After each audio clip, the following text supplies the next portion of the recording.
Hello, everyone. Welcome to another edition of Big Kris Live, the live stream and then the podcast. Available, of course, at deanblundell.com, my good friend over there, good friends and friend, Dean, and available always on YouTube, Spotify, and Apple Podcasts. Please, if you're headed over there, give us a rating, too. We have 3 5-star ratings, but, I'll take more ratings with less stars. If you want to give me a 4, 3, or 2, if you actually feel that way, that's fine. I'll accept it. I'll accept your judgment. My guest with us via Zoom is Jesse Modz. Hello, Jesse. What's going on, buddy? How you doing, man? I'm very, very well. So, first of all, Jesse is on the podcast, but I originally reached out to him and I was like, hey, man, you're really good buddies with Bret the Hitman Hart. Do you think you could get him to come on my podcast? You must fucking hear that all the time because you're so publicly friendly with him, like you're at his house for Thanksgiving and stuff, and it's on Instagram. You must have a million people trying to get you to hook him up.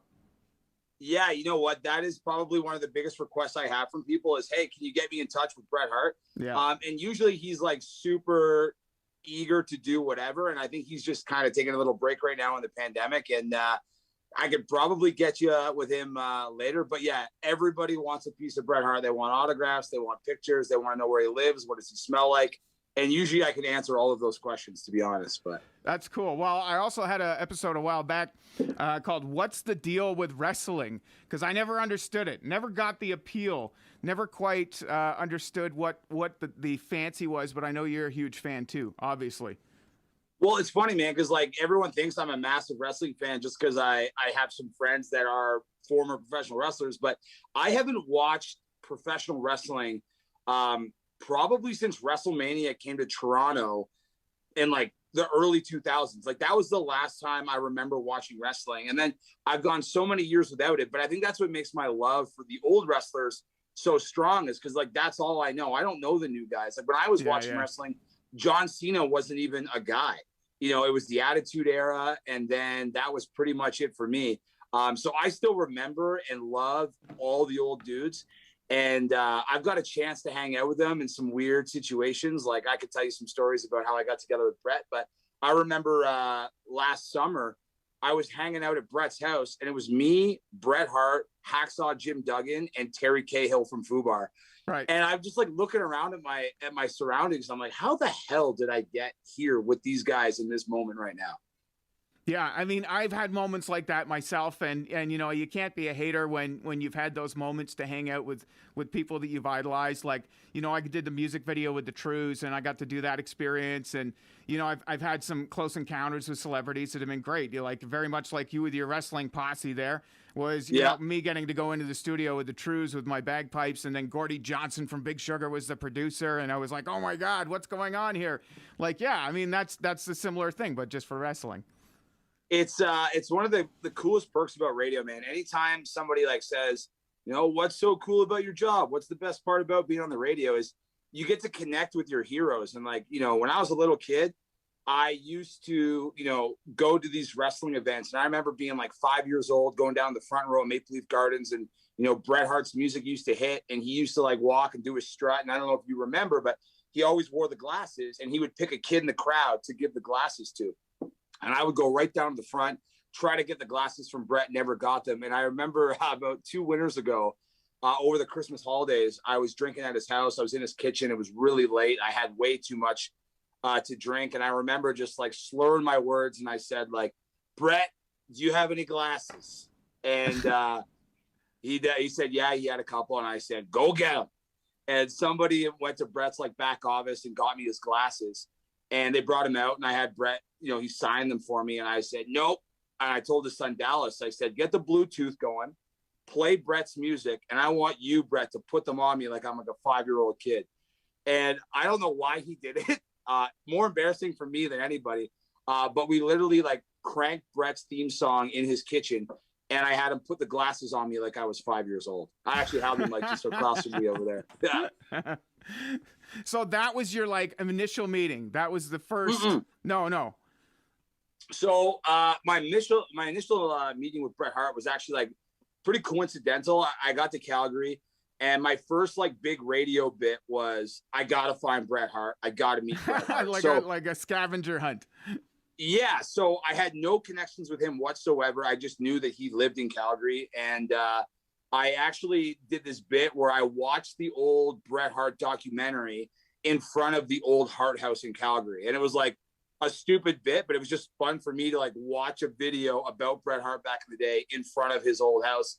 Very strange looking back on it that I did that, but anyways, Yeah. And then word got out in town that like I was looking for him, and I had a buddy at a dealership who was like, "Hey, I'm going to host this thing with Bret Hart. Do you want to host it with him?" And I was like, "Fuck yeah."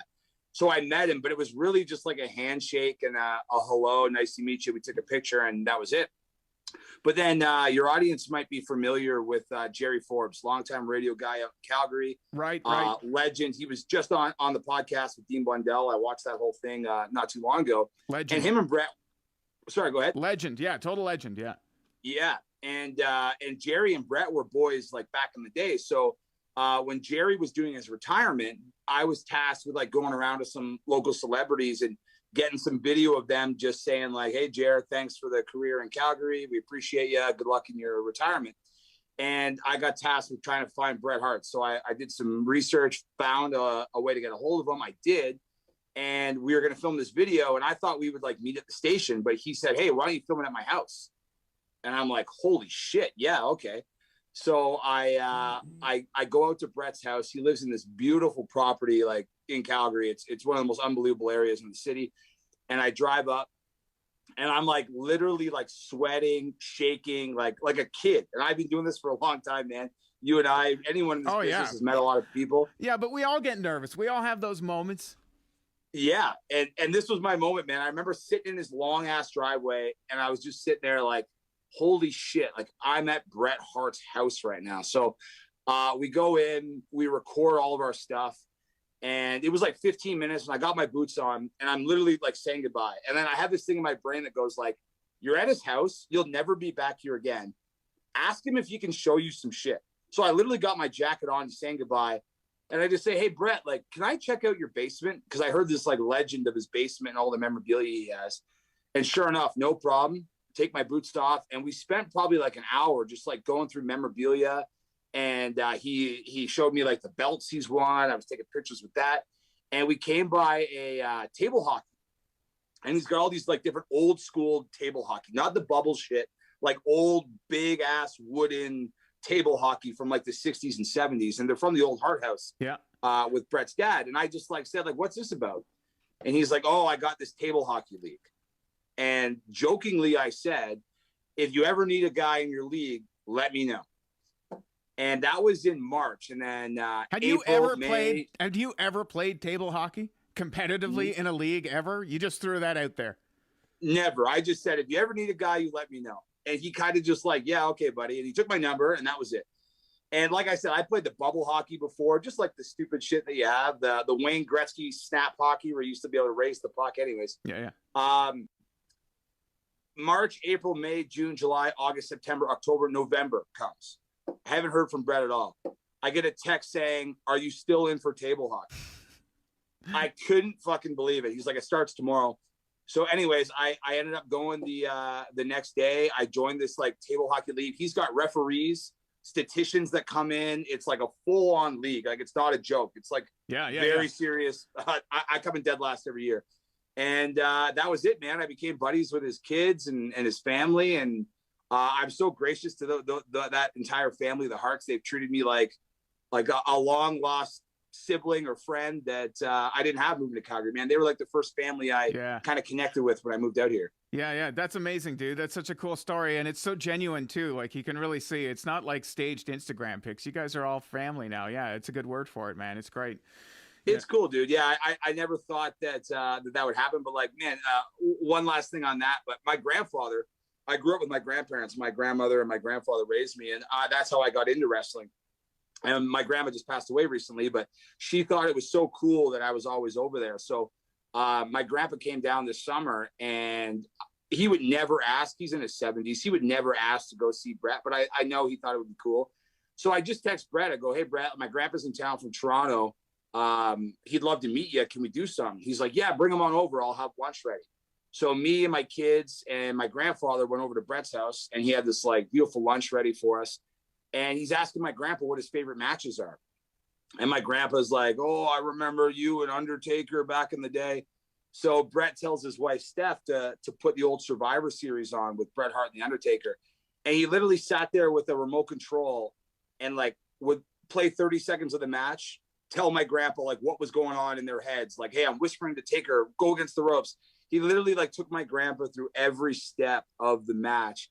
And it was one of the coolest moments, man. I just sat there and watched the two of them watch the match and shoot the shit, man. But that family and that dude, just like unbelievable people. They say like never meet your heroes, man. And then I met mine, and it was just like the greatest experience. Yeah, you know, he could have turned out to be a real asshole. You know, he really could have been. There's like a 50-50 chance there whenever you meet your heroes. Maybe even a worse than 50-50 chance. I'll save this for another day, but when you talk about meeting people that you were excited to and it would go south, I'll tell you the story about Jake the Snake another day. Oh, no. Not as good as the meeting with Bret Hart. Right. Well, Jesse, Modz, what's the full version of that again? So my actual last name is Modz. So it's a big, long 11-letter Polish last name. And when I was in grade 7, they just started calling me Modz, and it just stuck. Yeah. Oh, well, I was thinking of changing mine to Kris Bawdz. You know, no one gets my last name right either, man. The Bawdz and Modz show. We'll start that up. It's deadly. That's too good. That's too deadly. Especially with that backdrop you've got, man. Your bar is killer. I see it all the time on Instagram. Like, and who's that guitar? What is that guitar over your shoulder there? So that is something that Billy Talent gave me. It's just a guitar signed by all those guys. Yeah. Yeah, I got some cool stuff, man. Like, you know, when you're in this business and radio, as you know, like, you take it for granted sometimes. And I just started like getting like all these really cool things.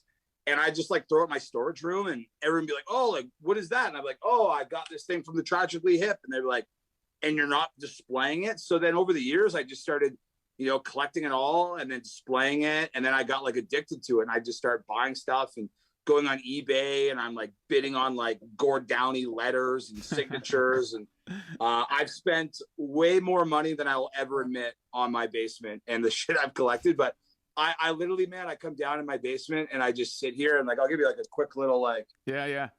I got memorabilia literally like everywhere. Every square inch. There's not very much space for anything now.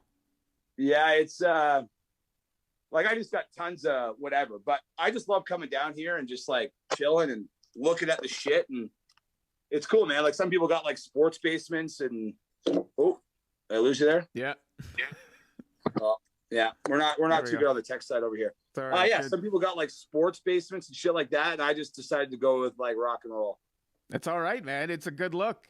I just love that you're killing it, man. You're absolutely killing it. CJ92 in Calgary, right, is your radio station in the mornings. And you mentioned Jerry Forbes. He was this legendary guy who was there prior, and now you got to fill his shoes, basically. There was like a transition of power, a peaceful transition. Yeah, which you don't get too often in this industry. Myself and my co-host JD Lewis were basically given the keys to a castle that man built, and I really had some hesitations coming out here at first, because before I got out here, I was at Hits FM in Niagara, station I grew up on. My whole family's from around that area. Loved everything about that. And the thought of like going to a major market that I've never been to before and replacing a legend like Jerry Forbes. And for people that don't understand radio or know it as well as you and I do, like, legend gets thrown around a lot. Jerry Forbes is absolutely a legend. Legitimate, in our business, especially. Yeah, especially for the kind of radio that you and I do, man, just like rock radio. He paved the way for us. And I was like, how could I possibly go to Calgary and step in for a man like that? But the way they did it over here at Hits, man, Stu Myers and Chad Martin, they did it so perfect with Jerry, where they basically gave us a year with him, a year where Jerry went on the radio every day and said just like how good as shit we are and how we're good people. And the last day Jerry was on the air, man, we had the biggest fucking party ever. He cried on the radio and he's like, these are my guys and they're your guys now, Calgary. And if he didn't do that for us, I would be fired by now, because we wouldn't have any listeners. But because he gave us the blessing to do what we do, I owe that guy so much, man, for letting us come out here and basically do his gig. Yeah. It's so rare that you see that, like you say, I don't think I can't think of very many other times that I've seen something like that. That speaks to the caliber of person you are, and of course, the caliber of person that Jerry is as well. But now you're slaying it. How many years have you been without Jerry? It's been 2 years, just 3. We just crossed the 3-year thing, and man, it's really cool for me to hear you say that because you're killing it, man. It's awesome for me to hear you say that because I don't know if I'm going off track with where you were going, but I remember I was in Prince George, British Columbia. I was doing a morning show out there, and I had the opportunity to go to Kingston. And I remember going to Kingston, and I was at this whatever station. No one gave a shit about it. I showed up, and I was like, wow, like nobody gives a shit about this station. I couldn't believe it. And I was going up against you at K-Rock. And I remember everyone being like, Big Kris is the guy. Big Kris, Big Kris, Big Kris. And I'm like, I don't know who the hell Big Kris is. And I'm coming in here and I'm going to fucking do my thing. And I did my thing and not one person listened. I had no listeners. Our morning show, we didn't talk to anyone. I felt like I was talking to the wall because you were the king of that town, man. And dude, it was really cool for me to like, it was cool for me to like battle you.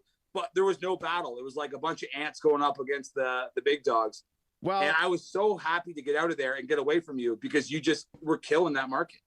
Thanks, dude. That's so nice of you to say. But also, like, credit to just there's a certain energy about K-Rock in Kingston that, oh yeah, you know, that's just a juggernaut. And I was lucky to have that sort of juggernaut or that vibe on my side, you know, and that's an ally that really wins the day. You know, I was a piece during my time there, but you know, maybe a good big piece or a very visible piece, but you know, like it's more than that. That station is a rock, right? So they were the first rock station that Kingston ever had. People remembered that, and they had a lot of years of dominance that just sort of set them up for, you know, like the Coca-Cola, right? You know, Pepsi is always number 2 to Coca-Cola. Coca-Cola is always number 1. Do you remember the on-air battle that we had over the Glorious Sons? Do you remember that incident that happened where everyone got in shit? No. So I was at a classic rock. I was at a classic rock station in Kingston, and you know, it was what it was. It was cool. Like, people liked it, I guess, but like, I'm a rock guy and I loved what you guys were doing. I always wanted to be a part of K-Rock and what you guys were doing, but I wasn't, and that was cool. I was just doing my best. Yeah. And this band, the Glorious Sons, comes around, and they're nothing at that point. No one knows really who they are. They had just won like the Whiskey Rocks contest, and they had the song Mama. And everybody was all over Mama. They're from Kingston. These are our boys, but we didn't play them at FM 96. So I remember reaching out to them personally, their manager at the time. And I was like, hey, I'd love to book the Glorious Sons in. And we did get them in once. We played a couple of their tunes, whatever. And we were supposed to book them for this performance. And they were coming in at like 7 a.m. or whatever it was to do what they were doing. And I get a text message at like a voicemail at like 6:50 saying like, hey, just so you know, unfortunately, the Glorious Sons can't make it in. Something to do with K-Rock getting upset, blah, blah, blah, blah, blah. And they were talking about how basically you guys stepped in and were like, no, you're not doing their show. You're going to do ours. Something along those lines. The details are a little shady right now. And I remember playing the voicemail and being like, screw Big Kris and K-Rock. Like, this, look what they're doing to us, blah, blah, blah, blah, blah. And I remember getting yelled at by their management, by my boss, by everybody. And it's funny that you didn't even hear it because I wouldn't expect you to, because we're just little things in your guys' it wasn't world. like that. I do remember hearing something about us leveraging the record label or the management to get our way. I do remember something like that. Yeah, now that I think about it. Yeah, because I remember we were trying to get them, and then you guys came in and just went, nope. And they didn't come. That was always a deciding factor, no matter what radio station, and this may be a little too inside, but maybe it's inside that people are interested in that sometimes the deciding factor can be that how often you spin a band's songs determines who they're gonna, and we were playing the crap out of their music, right? So, you know, that sometimes is the most important factor that determines leverage in some cases. And guess how many times we played the Glorious Sons? None, eh? Yeah. 0. Yeah. So I mean, you know, that's what happens. That's the way she goes. Yeah. But anyways, that was just a long-winded story to say. It's cool for you to say that because I remember going into Kingston, not knowing who you were, and I found out real friggin' quick who you and K-Rock were. Dude, coming, like looking to see, like honestly, man, like who's on top now though? Like I feel like that, Jesse. Like you're really killing it. Calgary is an awesome city. I don't know anything about it, but I hear nothing but great things. What have you experienced since you've got there? Obviously Bret Hart. I mean, listen, I dropped wrestling in the first couple of minutes and you went on for 10 minutes. But I mean, other than wrestling or Bret Hart related things, what has been some highlights since you got there to Calgary? Because it's a great city. It's a big city with lots to do. Dude, it is so awesome out here, man. Like the people are just so cool and chill and laid back. And what a cliche thing to say, but you know, when you got the mountains, like I can be from my house to a bar in Canmore, Alberta in 45 minutes. And Canmore is about 15 minutes away from Banff. So if you don't know Canmore, you'll definitely know Banff. It's the most beautiful place in the history of the world. And I haven't been anywhere in the world. I'm just assuming because I go to Banff and Canmore all the time. That's basically been like the theme of my 4 years here is I do the radio show and I hang out at my house with my fiance and my 2 kids, and we go to the mountains. And if I didn't have the mountains, I don't know if I would love Calgary as much, but it's just a part of this city. It's literally the coolest thing, man. Just coming out here, experiencing the people, going to the mountains. It's really just a different way of life, but I wouldn't trade it for anything, man. It's awesome out here. Yeah, well, I see the Instagrams and the beautiful, like, I mean, how far is Canmore? Because I see you're out in Canmore, or you're out in all these different, like, kind of places. I'm like, wow, how far of a drive is that? But it seems like it's pretty handy. Like, you're always out there in the beautiful scenery. Yeah, it's less than an hour. So, like, I've literally, wanted a coffee, and I just want to go for a drive and think about my show or whatever, and I'll drive to Canmore, the most beautiful drive ever, grab a coffee, and then turn and burn home. And I can usually do it in like 2 hours. Wow. And it is a lot of driving, but it's when you're driving in that beautiful scenery, it goes by so quick because all you do is just look around. I'm surprised I haven't been in an accident since I've been going out there. Yeah. What's the most, okay. So like, obviously there's some beautiful parts and there's some, what's the more seedier, funnier, danker, what's the most Alberta thing? Well, a lot of the stereotypes and the cliches are very true. There are a hell of a lot of pickup trucks. It's funny because you'll notice my phone glitching every now and then. I was going to buy a truck, like just caving in, and they keep calling me to come buy it. So I keep declining the call right now. There's a lot of pickup trucks. But what is cool about Alberta, man, is it's just like a really hardworking city. Like everybody here just wants to work. They want to grind. They want to make money. They want to have a good future. But it's really troubling right now because oil is what drove the city for so many years. Yeah. That's in the toilet. So to be honest, man, it's tough for a lot of people right now because a lot of people are hurting. A lot of people are looking for their next paycheck, their next meal. We do a thing called the CJ92 Kids Fund on our radio station. It's something that Jerry Forbes started. And we, give away hundreds of thousands of dollars to families over X amount of years. And I've never seen need and more people, reluctantly putting their hand out, asking for assistance because this city that was once thriving on oil is now, declining because of it. And you got to feel for it, man. So it's cool because everybody comes together though in Calgary. I noticed that more than anywhere I've ever worked is, if somebody puts their hand up, you got 50 people waiting in line to help that person. And it's just such a giving city. It really warms your heart in a weird way when you're doing charity events and you can ask for 1 second and everybody steps up to help. 50 people are putting their hand up to help and 50 pickup trucks with those 50 hands as well. And if you need to move, you got about 100 people you can call. That's good. Yeah. Cause it's such a rarity here in like the GTA in Ontario, anywhere in Ontario really is having a buddy with a pickup truck. That's few and far between. And buddies with pickup trucks are strained as it is. They don't want to help you move. Oh, totally, man. One thing I do, like I'm an Ontario boy. What I've been trying to do since I got here, and obviously the last year and a bit or whatever hasn't worked my way, but I've been trying to bring the music scene to Calgary, like just try my best to, talk about local music and get the bands through to get out here. But man, the music scene out here is hurting like real bad. Yeah. Bands don't want to come here. It's too far of a drive in between cities. So like the music scene here, man, could learn a lot from a place like Ontario. If that ever came to Calgary, I would never want to leave. But I would love for some more tunes and shows to roll through the city.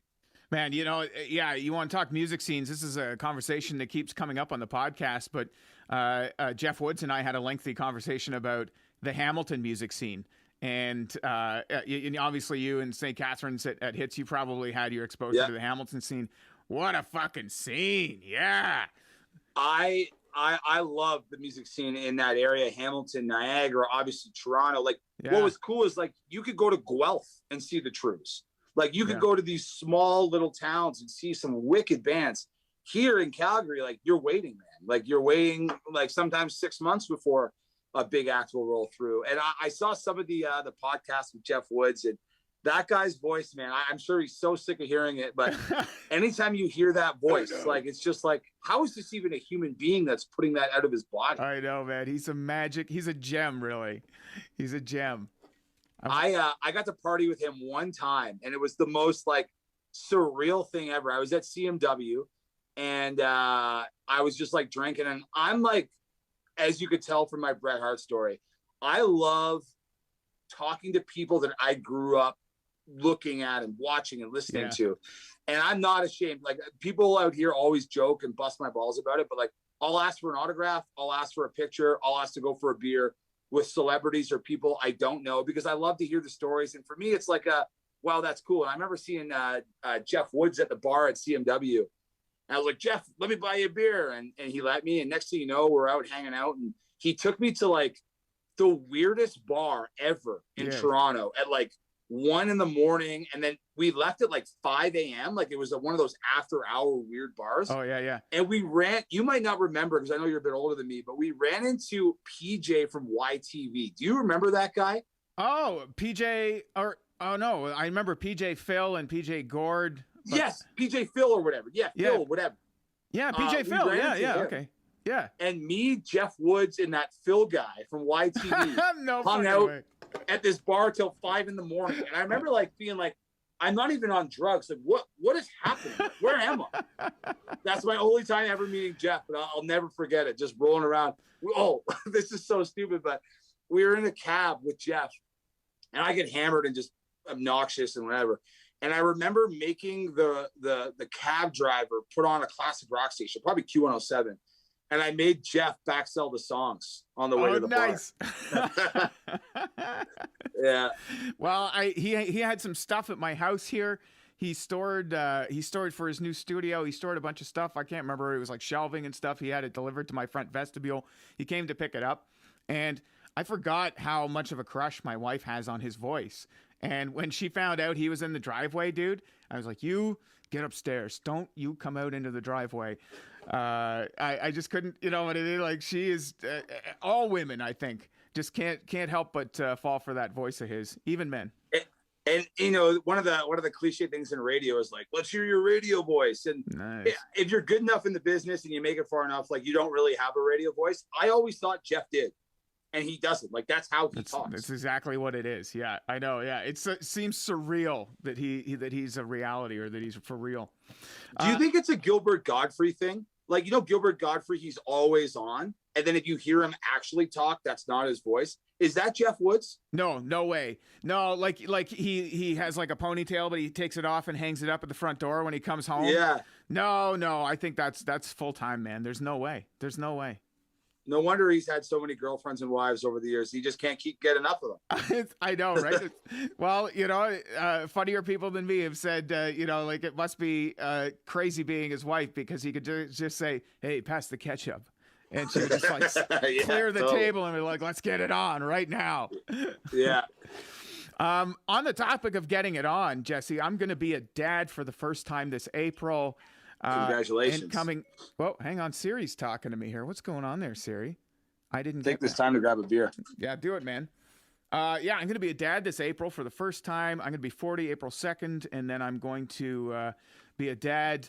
Well, the due date's April 11th, man. And so I know that I remember you had kids when you were much younger. Like I remember you being kind of like a younger dad, like 21, 22. Yeah, I was 22 when my fiance got pregnant, and then I think I was like 20. I had my son in Kingston on St. Patrick's Day, actually. Yeah, that must have sucked, man. Like having a kids that young. I feel like being an old dad is the best. I got all the good shit out of the way. Like so okay. So I remember it's funny because like I'm still engaged right now. I was supposed to get married last year, but because of COVID, yeah.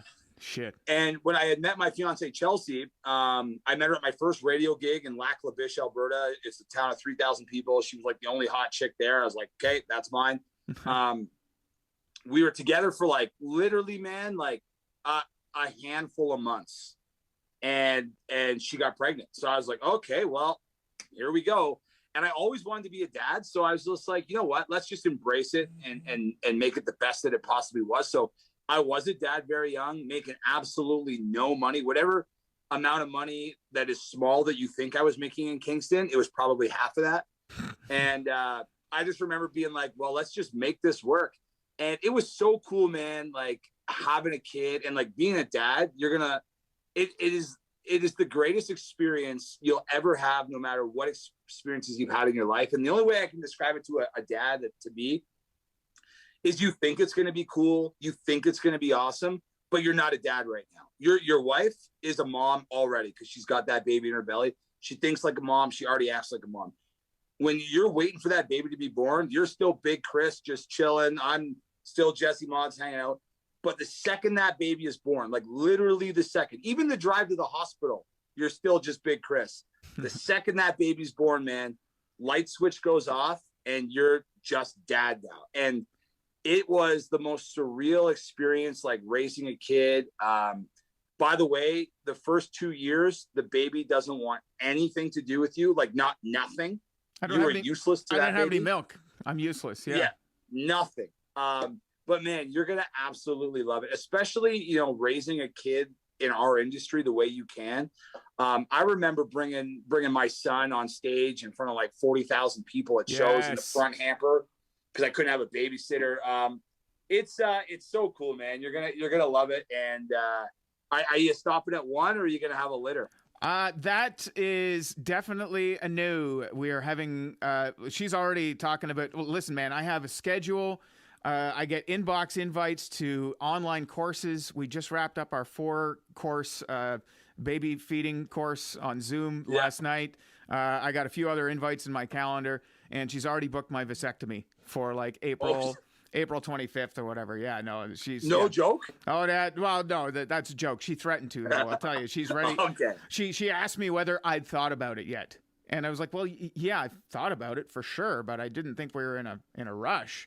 But I guess we are, according to her. So that's awesome, man. I'm so pumped for you. It's like every dad listening knows it's just like the most surreal experience, and like all of a sudden you don't matter anymore. Like you don't matter to your wife, you don't matter to your parents, you don't matter to anyone. It's just everything is about that baby. If you thought you were spending $500 a month on your vape, now you're probably spending 50 because you're gonna want to buy your kids all that shit. Yeah. It's just like obviously a life-changing experience, and you're gonna absolutely love it. Well, thanks, man. And you've got two boys, right? Yeah, Nixon and Max. Do you have a boy or girl coming? We got a girl. Yeah, baby girl, and she looks. Never mind. The whole experience is gonna be different for you then. Oh yeah, yeah, way different. I don't know why I'm asking guys with boys. It's totally different. I bet you get to nerd out with them. I bet. Oh man, we hang out, we play video games, they watch like wrestling, so I'll hook them up with some of that kind of stuff. I don't even know how I would go about handling a girl. I have like a young niece, but I would like my brain just naturally resorts to like, oh, I would never want boys chasing my daughter around. I have to fight them all the time. I'm just happy I don't have to deal with that. That's for you to deal with. Well, yeah, I guess so. But also, like, I've been using like inspiration. So I don't know if you believe in the power of like positive thought, but I've got a background like on my phone. Like you just have like a bunch of, here it is, right? Like, yeah, just a bunch of different, like a collage of pictures of things that I want to happen for myself or come true, right? And one of them is a picture of, I'm too shaky with the damn phone to get it up on the screen there, but is of The Rock having a tea party with his daughter. And of course, there's this giant man and then this little tiny teacup. And I just think that that's the best, man. I don't know what I'm going to do with a daughter, but I'm for sure going to just be down for whatever she wants to do. That's it, man. They just like dictate what happens. And it's funny because like I'm half joking, but not really. I remember like when my first son was born being like, oh, I just want to do everything. And if I touched him, he screamed. If I tried to hold him, all he wanted was his mom. And I was like, oh, maybe that's just a one-off. My second son, the first like 2 years, all about mom. So I basically was just like sitting back and just watching my son grow up because he wanted nothing to do with me for the first couple of years. Hopefully your daughters are different, but I just found with babies, it's just mom, man. Like they don't care about dad. They just want mom. Yeah. Jesse, do you watch 90 Day Fiance? Negative. No? No. Okay. Well, I've never really, I think, like been open about this. I didn't know I had to be, but I love 90 Day Fiance, and sometimes I get hooked into that TLC loop of just awful television, but in a savage way, I really enjoy it. But there is a character on 90 Day Fiance. His name is Zaid, and I think you look like Zaid, or Zaid looks like you. I don't know which, but let's pop this up here. Okay. There's Zaid right there. Your reaction, Jesse. What is that? You? Or do you feel like you're looking in the mirror, Jesse? I put it back up. Let me get in the light there a little. Oh, I don't know, man. There's Jesse there. Okay. There's that guy there. Okay, maybe I can see that. There he is down there in the corner. Is it a toucan? He's got like a darker face complexion than I do, but he's from Tasmania, I think. Or no, not from Tasmania, from Tunisia. That's right. Zaid from Tunisia. I am not from Tunisia, but no. I will Google this guy and I'll try to get some more information on him. Maybe my dad was sleeping around or something like that. Yeah, yeah. Did he ever have business in Tunisia in the Middle East? No, but when my dad used to go to jail, he used to say he was going to South Africa, and I just wouldn't see him for a long time. No joke, true story. No shit. So maybe he actually was going to South Africa. Maybe that's what it is. Is that a hidden history I did not know about your dad? He spent time in the clink. Oh man, I can't get into this right now, but I grew up with my grandparents for a reason. I grew up with my grandma and my grandpa from 6 years old until I left home for radio. So dad's a good guy now. Let's just put it that way. All right, that's good. Well, hey, it's all about reformation. That's the whole point, I think. No, you know what? I'm actually if you bring that up, I'm actually like super proud of my dad. He's been clean and sober for 12, 13 years, something like that. And I didn't really have the greatest relationship with him growing up, and drugs and shit like that can get in the way of relationships with anybody. And my dad just kept going and try to get better. Didn't work. And then finally one day it literally just clicked for him, and he's been good shit, man. That's one reason. One fun fact about me, I've never done drugs, and I never will. Because I saw it growing up, and I just went to myself, you know what? I don't want that, so I'm just never going to do it. So I, not something I've ever partaked in. Well, and I can say that I've, other than the cannabis, other than that, I'm also in a similar regard. I've never dabbled, I've never dipped, I've never dodged. Oh wait, yeah, magic mushrooms. But anyways, that's a whole other story for another time. But that doesn't count. Yeah, if it grows in the ground, I think it's okay. But but regardless, yeah, man. But there's been plenty of opportunities, haven't there? With all the moments we talked off the top of all the people we've met and circles we've traveled, right? You know what, man? I was I'm going to reference the Dean Blundell podcast he did with Jerry, because I watched all that and I heard those boys talking about like the golden age of radio, like partying on a Friday and waking up in Los Angeles on a Sunday and all the shit that went on. I've been in radio for 10 years this October, and I've been a part of some like really cool shit, like some parties that like you just know you can never talk about, and it's just like for you in those moments, and those were really awesome. Yeah. But I think I missed like the Jerry Forbes, Dean Blundell style parties in radio where that kind of shit happened. Were you a part of that back in the day? I got a tail end of it. I got a tail end of, where there was. I'll tell one funny story about cocaine use at a radio station where Let's hear it. I was filling in on the morning show, and I came in, and of course, when you go in at 4:30 in the morning, it's dead silent. But there was always a couple of people about.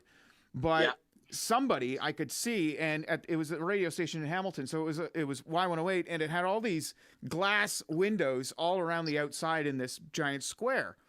And when it was all empty, you could see through all different studios and all the different glass. And all I could see was somebody running around, like full tilt, sprinting around the whole circle of studios. And I was like, what is going on? And there's this dude barefoot who pops in his head in the studio and is like, oh, hey man, what are you doing here? And I'm like, about to do the morning show, filling in today. Oh my God, don't tell anyone I was here. And he was gone. Yeah. And that's actually the first time I've told anybody about that. I did keep quiet. That was the first time. But yeah, like there was, email sent out to staff. We found a sleeping bag in the production studio.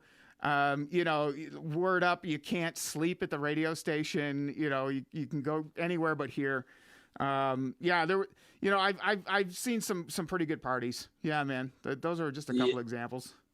I really wish just for the story's sake that like we were doing radio like 25 years ago, just to experience like I've worked with some dudes like Jerry Force was telling that story on Dean Blundell's podcast where he had a threesome with two girls and then delivered them to Billy Idol. Yeah, that's right. Yeah. Yeah. Like, come on, man. Like that. That's hilarious. That podcast, I listened to it as well. And yeah, there was some pretty wild stuff. And yeah, I never got to experience anything like they were discussing whatsoever. I will never throw Jerry under the bus, but that story isn't even the tip of the iceberg about what those guys were dealing with back in the day. And here's one that's really weird. All right. Here's a really weird one. And this was at a time in my life where I would describe myself. I was like, well, you remember, I was like over 400 pounds. Like I was massive. But for some reason, there was some sort of gravitas that brought women and weird scenarios my way. And this was one of them where there was a guy, a middle-aged dude who is such a big fan of my radio program that he invited me over for dinner to his house and wanted me to meet his daughter, who was like 18, 19, like college age, maybe something like that. Yeah. Yeah. So you didn't, I thought you were going to say you went there and now that's your wife. No, that's no. And that was happily ever after. By the way, like you either got to get really skinny or really fat, because that, like, I always looked at like really fat guys, like 400 or 500 pounds. Like you talk about TLC, my 600-pound wife. Yeah. When you don't care that much, girls just must go, you know what? That guy's got something going on because he really doesn't give a shit about anything. Well, and it's true. I didn't give a shit about anything. That was the other thing too. Like it was a punk rock sort of attitude that got me there, where I was like, fuck you. I won't do what you tell me to, Rage Against the Machine, whatever you want to call it. It just wasn't Coke. It was cake. Yeah, exactly. Yeah. I was like, no, I don't, none for me. Thanks. But I'm going to go and eat an entire McCain's cake. I actually remember seeing you. I saw you at the Foo Fighters show where Dave Grohl broke his leg. And that was the first time I ever saw you. Like you were like, I don't mean it like this, but you were like sickly skinny from the last time that I had seen you. Because I saw you in Kingston. Yeah. And you're a big guy, big Kris. Yeah. And then I remember seeing you at the Foo Fighters and you were just this like little scrawny guy with your hat on. And you were so like, you weren't even you. You were just so nice. I was like, who is this guy in front of me, little Kris? Thanks, man. Yeah, I was wearing skinny jeans for a while. It was quite a thing. And yeah, I mean, I'm like Jonah Hill now. I need like a suit that changes sizes every fucking 6 minutes. Like Are you still doing the yo-yo thing? Aren't we all? Well, no, I'm down 17 pounds. I'm back on isogenics again, which is how I got there in the first place. So I've been on for a hard 30. Although I had a burrito for lunch today, that was a no-no. But that's because I'm in between shakes. They haven't come in the mail because of the snowstorm. But anyways, that's an excuse. I could have eaten better choices, but yeah, I'm always trying to get back to that place where I'm, trying to get back into a super healthy routine or super healthy lifestyle. And there's a lot of things that you can use as crutches or excuses, but at the end of the day, you just got to have willpower. That's really at the bottom. You know what, bro? How old are you now, Kris? Going to be 40 in a few weeks.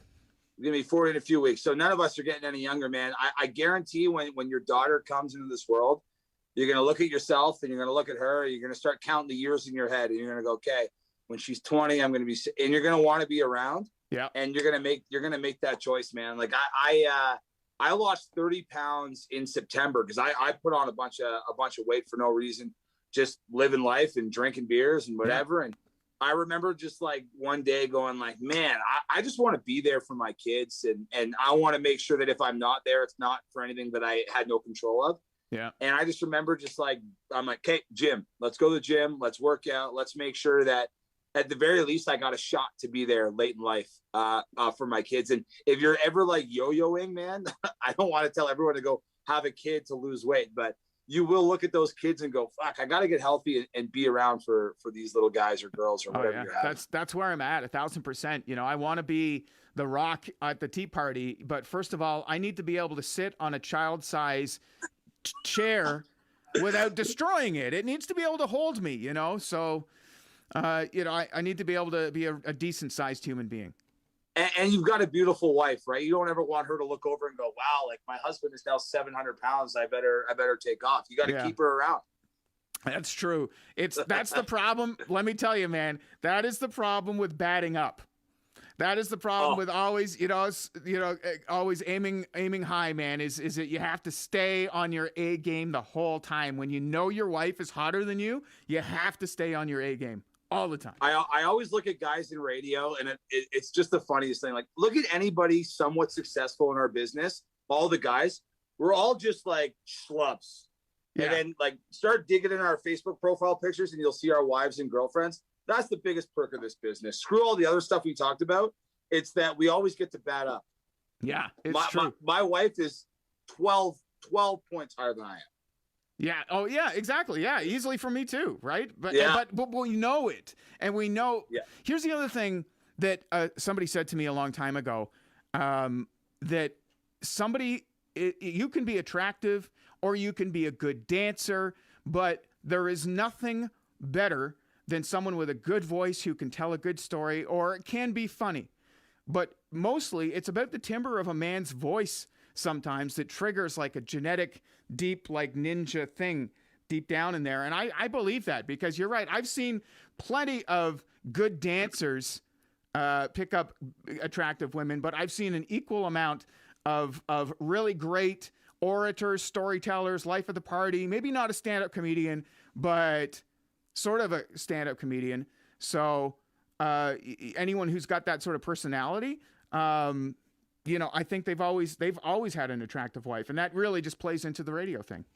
One of my best buddies is repulsive. Like, looking at him, like, he's just repulsive. And he's not in radio, not in media. He's a car guy. And I, honest to God, every wife and girlfriend he's ever brought around is like a 15,000 out of 10. And it's because he's so funny and he's got such a good personality. And I always ask them every time, because he's one of my best buddies, I go, what are you doing with him? And it's always the same. He's funny. He's this, he's that. Yeah. Sometimes, man, lucky for you and I, looks do not matter. Thank God. Thank God. And you know what else doesn't matter? Dick size doesn't matter either. I can attest to it. Right here, man. Unfortunately saved. Yeah, there you go. Right. But I had a buddy who used to say to me too, he's like, what is it, man? What do you got under there? What are you packing? There's got to be some other mystery thing. And I'm like, no, man, I think I'm just I don't give a shit, and I'm a good storyteller. That was always sort of my take on it. I got a question for you, and this is something that we can both bond over. Is we're both rock guys. We're both used to live in Kingston. Yeah. How cool was it? And I saw Paul Langlois on your podcast here. How cool was it getting to chum around with those guys when we were in Kingston? I remember, man, I can tell you 10 stories. I was there for a year about just hanging with those dudes and being around those dudes when you grow up idolizing those guys. Next thing you know, You see them at the coffee shop. You see them at a restaurant. They're walking into your studio. The coolest thing ever, eh? Well, and it was so nonchalant, and that was the thing, that anyone who ever moved to Kingston would always, I could always tell they were a first timer, because they'd be like, hey man, do you know the guys in the hip? Do you think you could get me to meet them sometime? I'm like, look man, just go out in the city. You're going to run into them. Oh, I'm in the lineup at Tim Hortons. Who's that guy with leopard print pants wearing a Civil War jacket? Oh, Rob Baker. It's Rob Baker. Yeah, exactly. Yeah. Who's the only guy in Kingston driving a Tesla? Rob Baker, you know. Man, I had the honor of calling a Kingston Voyageurs game one time when I was in Kingston, and I was in the stands and I was doing it on FM 96. Don't ask me why we were broadcasting a Voyageurs game for no reason, but we were. And Rob Baker was in the crowd watching the game. Yeah. And I remember I sent my intern over at the time, and I was like, hey man, go see if Rob wants to come hang out. So he's like, hey, Mr. Baker, do you want to come on FM 96? And I ended up calling the game, the Junior A game with Rob Baker. Yeah. I was like, this is the coolest thing. I even remember I had when Paul Langlois was doing a solo record, and he was touring around the stations. I'm sure you guys had him. We had him in FM 96 as well. And, yeah, the Not Guilty record. Weekend, the what, sorry? The Not Guilty record, yeah. Yeah, really cool record, by the way. Yeah. That weekend, I ended up going to see Kris and D at the Merchant in Kingston. Mm-hmm. And he was there with Gord Sinclair, I think it was.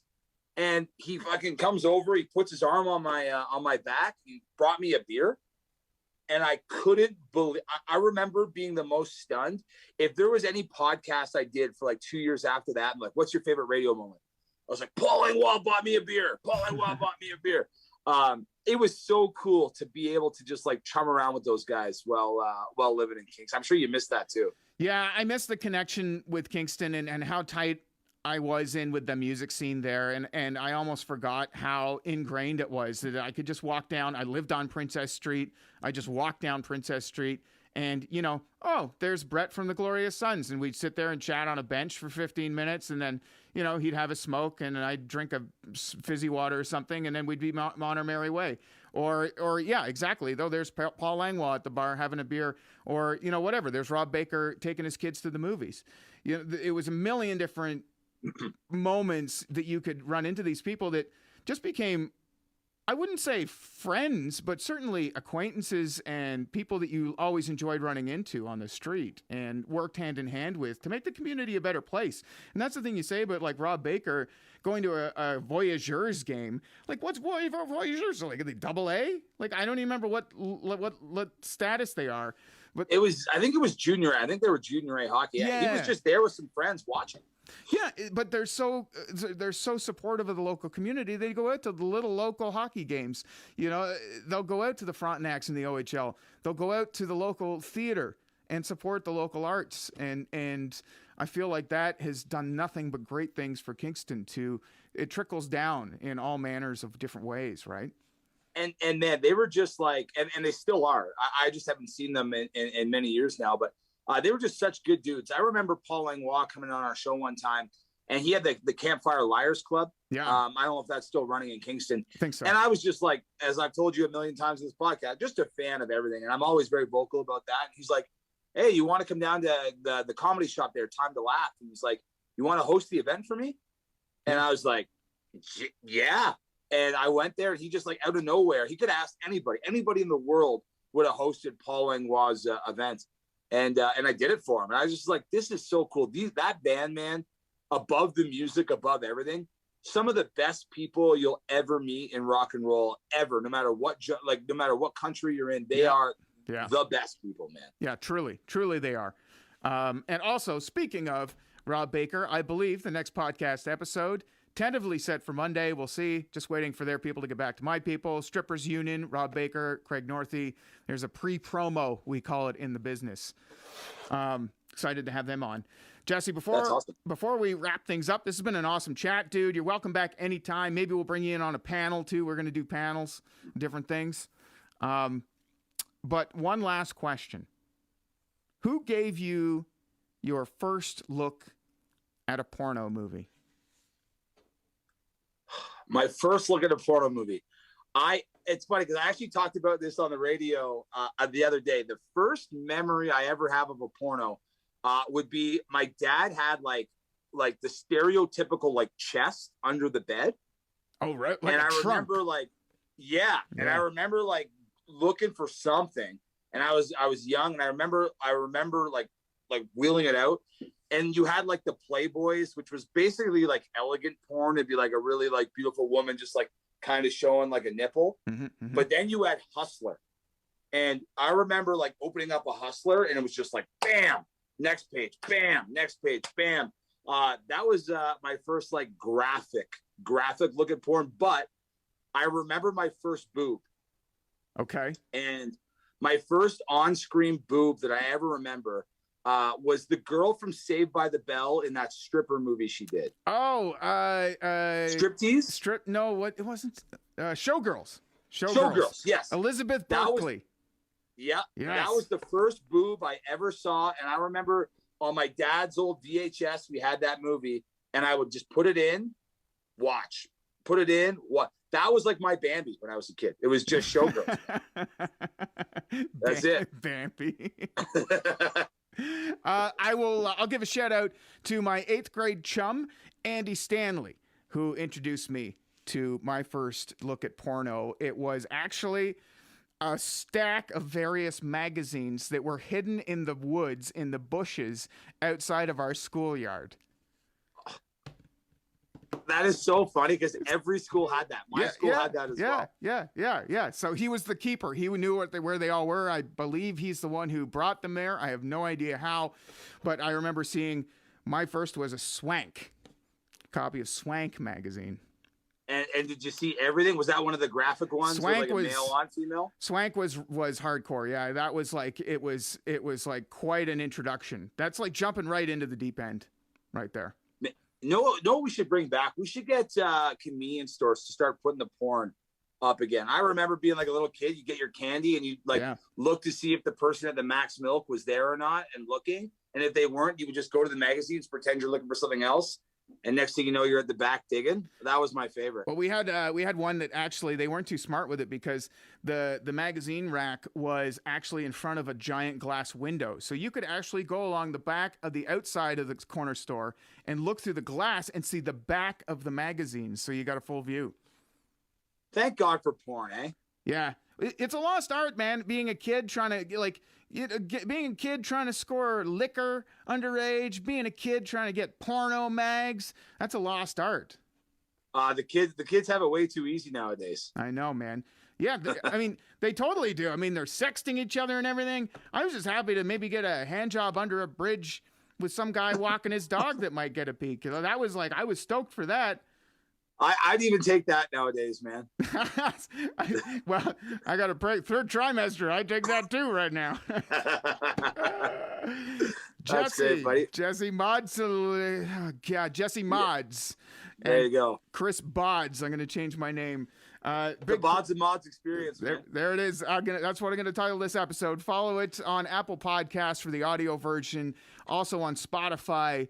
DeanBlundell.com, our podcast network host. And, of course, those tuning in today via Facebook. Thank you. We're back on Facebook. I'm out of Facebook jail, Jesse. I had to go away for 30 days with no live streams because it was nudity thing. Anyways, anyone who's really interested in the full story, they can scroll back in previous episodes to find out. Have a good one, everybody. Thanks again, Jesse. And thanks a lot, buddy. Yeah, we'll talk soon.